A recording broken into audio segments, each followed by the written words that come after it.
मुझे 2 दिन से बेबी मूवमेंट पता नहीं चल रहा है। पता नहीं क्यों मैं जब भी फ़ील करने की कोशिश कर रही हूँ, मेरा ध्यान ही नहीं जा रहा है उस पे, या मैं भूल जा रही हूँ। पूरे दिन काम करती रहती हूँ, बट मेरे साथ कभी ऐसा नहीं हुआ। बट इस बार जैसा मेरे साथ हो रहा है ना, मैं आपको क्या बताऊँ। पता नहीं कल रात से बेबी का घूमना पता नहीं चल रहा है। क्या आपके साथ भी कभी ऐसा हुआ? मैंने अपनी जेठानी को कॉल किया, जिसको मैं कभी कॉल नहीं करती थी। उसने पता है मुझे क्या बताया? बेबी थोड़ी देर सोता है इसलिए भी मूवमेंट नहीं करता। उसने तो ये भी कहा कि हो सकता है बेबी मूवमेंट किया हो, तुम कुछ काम कर रही हो इसलिए तुम्हें पता ना चलो। क्या भला ऐसे हो सकता है कि बच्चा मेरे पेट में है, मूवमेंट करे और मुझे पता ना चले? बच्चे ने तो कभी ऐसा किया ही नहीं कि वो मूवमेंट करे और अपनी माँ को बताए ही ना। पता नहीं क्यों ऐसा। मैं कब जाऊँ डॉक्टर को दिखाने, मुझे कुछ भी समझ में नहीं आ रहा है। कहीं डॉक्टर कोई अल्ट्रासाउंड ना लिख दे। अभी तो नया अल्ट्रासाउंड कराया था, उसमें तो सब कुछ सही था। इतनी जल्दी क्या परेशानी आ सकती है? क्या आपको भी इसका सोल्यूशन चाहिए? हेलो, मैं डॉक्टर शिवानी आपके सामने बहुत इंपॉर्टेंट टॉपिक का एक वीडियो लेकर आ रही हूँ, जो हर प्रेग्नेंट वुमेन अपनी एवरी प्रेगनेंसी में जरूर फील करती है कभी ना कभी, कि उसको बेबी मूवमेंट कम परसीव हुआ। एक राज की बात बताऊं, मैं भी अपने टाइम पे अप्रॉक्स 32 वीक से मुझे ऐसा लगा था कि बेबी कम मूव कर रहा है और मुझे भी गायनेकोलॉजिस्ट को दिखाने जाना पड़ा था। इस वीडियो में हम डिस्कस करने वाले हैं कि बेबी का घूमना कब से पता चलता है, कौन सी ऐसी नॉर्मल कंडीशन है जिसमें बेबी अगर कम घूम रहा है तो हमें जरा सा भी वरी होने की जरूरत नहीं है। हमें पता होना चाहिए कि डेट इज एबनॉर्मल और ऐसा नॉर्मली होता है। तीसरी चीज हम जानेंगे कि घर पे रहकर हम क्या कुछ ऐसा कर सकते हैं जिससे बेबी मूवमेंट हमें पता चल जाए और हमें बार बार डॉक्टर के पास ना जाना पड़े। चौथी चीज हम ये जानने वाले हैं कि कब तक हमें खुद के हाथ में ये चीजें रखनी है, डॉक्टर को नहीं मिलना, और कब हमें जाके अपने डॉक्टर को विजिट करना है कि हाँ अब मुझे डॉक्टर को जाने की जरूरत है। सब चीज A to Z बिल्कुल क्लियर कर डिस्कस करने वाले हैं इस पूरे वीडियो में बने रहना, वीडियो को स्किप मत करना और इस वीडियो को अपने किसी नियर एंड डियर के साथ शेयर जरूर कर लेना, जिससे हो सकता है आपकी वजह से किसी की हेल्प हो सके। सबसे पहले तो हम ये जानते हैं कि बेबी मूवमेंट एक मदर को फील कब से होता है। महीनों में बात करें तो 5वें महीने पे या फिर 20 हफ्ते के बाद बेबी मूवमेंट पता चलना शुरू हो जाता है। अगर उसके बाद भी आपका बेबी मूवमेंट पता चलना नहीं शुरू हो रहा है तो हफ्ते 10 दिन वेट करके आप अपने डॉक्टर को कंसल्ट कर सकते हो। जो भी अप्रोप्रिएट मेडिकेशन है, अल्ट्रासाउंड है, वो सारे करा सकते हो, जो भी टेस्ट वो रिकमेंड आपको करें। नेक्स्ट है कि हमें ये तो पता चल गया कि बेबी मूवमेंट 20 हफ्ते पे पता चलना शुरू हो जाता है।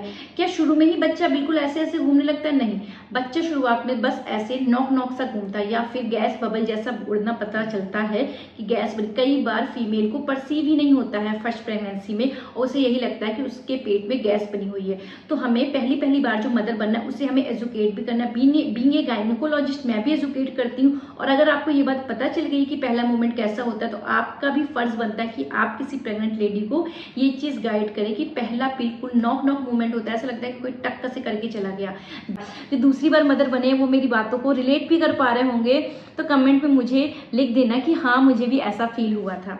ठीक है, तो ये हो गई एक बहुत इंपॉर्टेंट बात। दूसरी बात, बेबी मूवमेंट कब कम होना नेचुरल माना जाता है? 38 वीक्स के बाद जब बेबी पेल्विक गर्डल में जाने लगता है, हेड एंगेजमेंट शुरू हो जाता है, तो बेबी मूवमेंट कम महसूस होना जेन्युइन सी बात है। उसको हम बेबी मूवमेंट कम बोलेंगे और उसमें हमें पैनिक भी नहीं होना है। दूसरी चीज है कि प्रेग्नेंट वुमन लेबर में जाती है, उसका लेबर का टाइम आ गया है तो भी हमें बेबी मूवमेंट कम फील होता है, लेकिन ऐसा नहीं है कि बिल्कुल एब्सेंट हो जाएगा। तो हमें उस समय भी बहुत ज़्यादा पैनिक करने की जरूरत नहीं है। बॉडी प्रिपेयर हो रहा है तो इस वजह से भी बेबी मूवमेंट कम हो सकते हैं। कुछ ऐसे, अगर हम बहुत ज़्यादा फैट है अगर हमारी बॉडी में, तो भी बेबी का मूवमेंट हमें कम या देर में पता चल सकता है।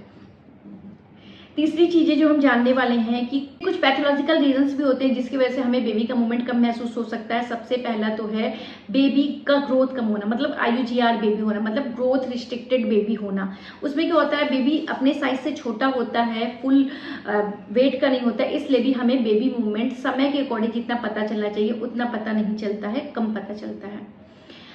अगली चीज क्या है कि अगर बेबी के पास चारों तरफ का पानी कम है, अगर आपका AFI कम है, तो उस कंडीशन में भी आपको मूवमेंट नॉर्मल कंडीशन से थोड़ा सा कम ही फील होगा, क्योंकि बेबी जो भी अपना मूवमेंट करता है, जो भी अपना फ्लोटिंग करता है, वो सिर्फ पानी में ही करता रहता है। अगर पानी ही कम है तो बेबी के पास स्पेस ही नहीं बचता है ना। और एक नॉर्मल रीजन होता है मूवमेंट कम होने का कि जैसे जैसे प्रेगनेंसी एडवांस होती है, 7वें 8वें 9वें महीने में बेबी फुल ग्रोथ पे आ जाता है, उस पर फैट डिपोजिशन शुरू हो जाता है, यूट्रस भी अपने फुल साइज पे होता है, बेबी भी अपने फुल साइज पे होता है, तो बेबी को और मंथ के कंपैरिजन में बढ़ते हुए मंथ में मूवमेंट कम फील या मूवमेंट कम करने की जगह मिलती है, जिसकी वजह से होने वाली मदर को मूवमेंट कम फील होता है। सो ये कुछ ऐसे नॉर्मल रीज़न है जिसकी वजह से मूवमेंट कम फील होता है। अगर आपको पहले से पता है इस दौरान में मूवमेंट कम फील होना ही है, डेट इज़ नेचुरल, तो आप पैनिक नहीं करो। अब आ गया सबसे इम्पॉर्टेंट बात, हमें बेबी मूवमेंट कम फील हो रहा है, सब कुछ नॉर्मल है, ना हम लेबर के फेज में हैं, ना हमारा 38 वीक्स कंप्लीट हुआ है, और ना ही हमारा IUGR बेबी है क्योंकि हमने अभी अल्ट्रासाउंड कराया था, और ना ही हमारा पानी कम है। सारे फैक्टर्स पॉजिटिव है, बट फिर भी 2-3 दिन पहले ही अल्ट्रासाउंड करा के आई हूँ, हमें बेबी मूवमेंट फील नहीं हो रहा है। इस कंडीशन में क्या करना चाहिए? सबसे आसान तरीका बेबी टमी के अंदर है, आप ही बता सकते हो एज ए मदर की बेबी की हलचल कैसी है। अगर कम है तो भी वो आप ही बताओगे, अगर ज़्यादा है तो भी आप ही बताओगे घर वालों से, तभी वो आगे कुछ कर सकते हैं। सो ऐसी कंडीशन में क्या करना है? ऐसी कंडीशन में सबसे पहले कुछ बातें हो सकती हैं जो आपके साथ हुई हो, इस वजह से बेबी मूवमेंट आपको फील ना हो रहा हो। या तो आप बहुत ज़्यादा हैप्पी हो गए हो किसी चीज़ को सुन के, किसी चीज़ को देख के, या तो आप बहुत ज़्यादा सोरो फील कर रहे हो, मतलब आप बहुत ज़्यादा दुखी हो गए हो कोई बैड न्यूज़ सुन के या फिर कोई बैड चीज़ देख के। दोनों ही कंडीशन में आपका ध्यान कहीं और था और आपको बेबी मूवमेंट फील नहीं हुआ। तीसरा, आप पूरे दिन घर का काम करते रहे, आपको टाइम ही नहीं मिला कि आप बैठ के बेबी मूवमेंट महसूस कर सको, इस वजह से बेबी मूवमेंट आपको फील नहीं हुआ।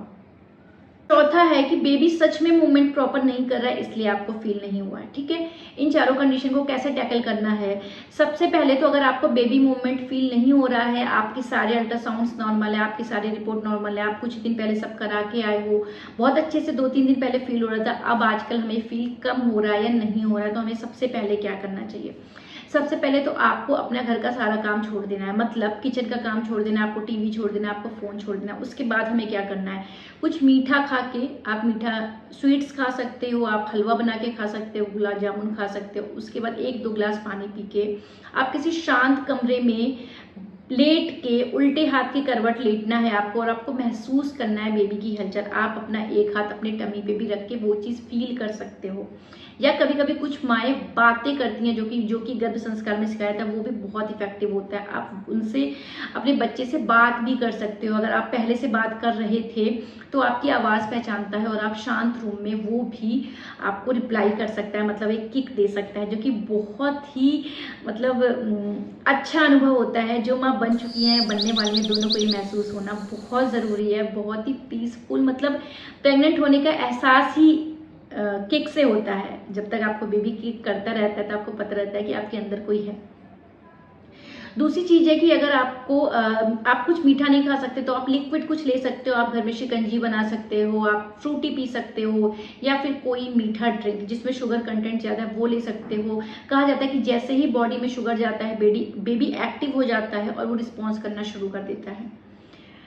आप ये करके भी देख सकते हो। वही आपने मीठा खा लिया, शांत कमरे में गए, उल्टे हाथ के करवट लेटे और महसूस करना शुरू किए। कभी कभी तेज टॉर्च की रोशनी भी डालते हो आप टमी पे, तो भी बेबी का रिप्लाई आपको मिल सकता है। या फिर आप टमी को जेंटली रब करोगे, उससे भी आपको बेबी का रिप्लाई मिल सकता है। उल्टे हाथ की करवट मैं इसलिए कह रही हूँ बार बार सोने, क्योंकि उल्टे हाथ की करवट सोने से ब्लड सर्कुलेशन बेबी की तरफ अच्छा जाता है, बेबी को ग्लूकोज अच्छा मिलेगा, ब्लड सर्कुलेशन अच्छा मिलेगा, बेबी अल्टीमेटली अपने आप आपको रिस्पॉन्ड करने वाला है। तो ये छोटी छोटी बातें हैं जिनको आप घर पे रह के फील कर सकते हो कि बेबी आपका रिस्पॉन्ड कर रहा है कि नहीं। 80-90% केसेस में बेबी रिस्पॉन्स कर जाता है और फीमेल को सिग्नल मिल जाता है कि एवरीथिंग इज ओके। अब ये कुछ लोग ये पूछते हैं कि मैम कितने देर लेटे रहना है? अगर आप 1 घंटे लेट रहे हो तो कम से कम 4 से 5 बार आपको किक या मूवमेंट पता चलनी चाहिए। अगर आप अर्ली फेज में हो, मतलब 5वें 6वें 7वें महीने में है, तो आपको मूवमेंट पता चलेगा। अगर आप 8वें 9वें महीने में है, लेट 8वें और अर्ली 9th मंथ में, आपको किक ही पता चलेगा, क्योंकि बेबी अगर इंगेज होने लगा है तो उसको स्पेस कम मिल गया, बेबी बिग साइज का हो गया तो भी स्पेस कम हो गया, इसलिए प्रॉपर बिल्कुल ऐसे घूम घूम के मूवमेंट नहीं करता। हो सकता है वो पेंडुलम लाइक किक ही कर रहा हो। तो बेबी किक या बेबी मूवमेंट आपको काउंट करना है 1 घंटे के अंदर कम से कम 3 से 4 बार। अगर ये हो रहा है तो that is absolutely normal. But आप घंटे ट्राई कर लिया, आपने मीठा भी खा लिया, आपने शुगरी ड्रिंक भी ले लिया, फिर भी आपको रिस्पॉन्स नहीं मिला, तो आपको 1 मिनट की भी देरी नहीं करनी है। आपको तुरंत अपने डॉक्टर के पास जाना है। जो भी रिकमेंडेड उनके पास फीटल डॉपलर भी होता है, उससे भी चेक करते हैं, हम अपने स्टैथो से भी चेक करके देखते हैं बेबी की हार्ट बीट क्या है, या हम फीटोस्कोप लगा के देखते हैं कि बेबी की हार्ट बीट क्या है। उससे भी नहीं मिलता तो आपको कुछ NST टेस्ट या फिर आपको अल्ट्रासाउंड के लिए वो प्रिस्क्राइब कर सकते हैं, जो कि आपको रिक्वायर्ड टेस्ट ज़रूर कराने हैं। तो आज की वीडियो में आपको कई सारी चीज़ें पता चल गई और आप भी छोटे मोटे टिप देने के लिए रेडी हो गए हो कि अगर आस पड़ोस में किसी का बच्चा कम घूम रहा है तो मीठा खा लो, फ्रूटी पी लो, उल्टे हाथ के करवट लेट जाओ और आपको ये इसको बता सकते हो। बट हाँ, 1 से 2 घंटे वेट करने के बाद अगर प्रॉब्लम सॉल्व नहीं होती तो आपको तुरंत ही अपने हॉस्पिटल रश करना है और अपने डॉक्टर को मिलके टेस्ट वगैरह कराने हैं। बहुत सारे वीडियोस सीरीज में लगे हुए, डेली आपको एक न्यू टॉपिक पे वीडियो मिलने वाला है जिससे आपकी प्रेगनेंसी जर्नी आसान हो सके, आपको छोटी छोटी बातों के लिए पैनिक ना होना पड़े, परेशान नहीं होना पड़े। एक बात ध्यान रखना, बेबी मूवमेंट का रिलेशन ब्लड प्रेशर से भी है। अगर आपका ब्लड फ्लो अच्छा रहेगा, ब्लड प्रेशर अच्छा रहेगा तो आपको बेबी मूवमेंट अच्छा फील होगा। दूसरा, बेबी वेट बहुत अच्छा होना चाहिए। बेबी वेट और EFI एक दूसरे से इंटरकनेक्टेड है। अगर EFI मतलब आपके चारों तरफ का पानी अच्छा है, एमनियोटिक फ्लूइड इंडेक्स अच्छा है तो बेबी ग्रोथ अच्छा होगा, और बेबी ग्रोथ अच्छा है तो चारों तरफ का पानी अच्छा होगा। इन दोनों में से अगर एक भी चीज कम हो रहा है, पानी कम हो रहा है या ग्रोथ कम हो रहा है, तो आप दोनों को अफेक्ट करेगा, मतलब मूवमेंट भी अफेक्ट करेगा और ग्रोथ तो रिस्ट्रिक्टेड हो ही रहा है। आपको अपने डाइट पर ध्यान रखना है, पूरा अच्छे से खाना है और आपको अपनी कोई भी मेडिकेशन मिस नहीं करनी है जो आपको प्रिस्क्राइब की गई हैं। अगली वीडियो में मिलते हैं। इस वीडियो को उनको शेयर कर देना जो अभी मदर बनने की प्लानिंग कर रहे हैं या माँ बनने वाले हैं। आपका भला हो जाएगा और किसी इस सारी चीज़ों को जान के उसका भी। आप इस वीडियो को उनके साथ शेयर कर देना जो भी नीडी हैं, जो माँ बनने वाले हैं या जो प्लानिंग कर रहे हैं आगे पेरेंटिंग की। Thank you for the watching और आगे और भी वीडियो आते रहें और आगे और भी वीडियो आते रहेंगे। कनेक्टेड रहना। चैनल को सब्सक्राइब नहीं किया तो सब्सक्राइब कर लो, वीडियो को लाइक कर दो और एक कमेंट अच्छा सा डाल दो और उनको शेयर कर दो जिसको इसकी ज़रूरत हो।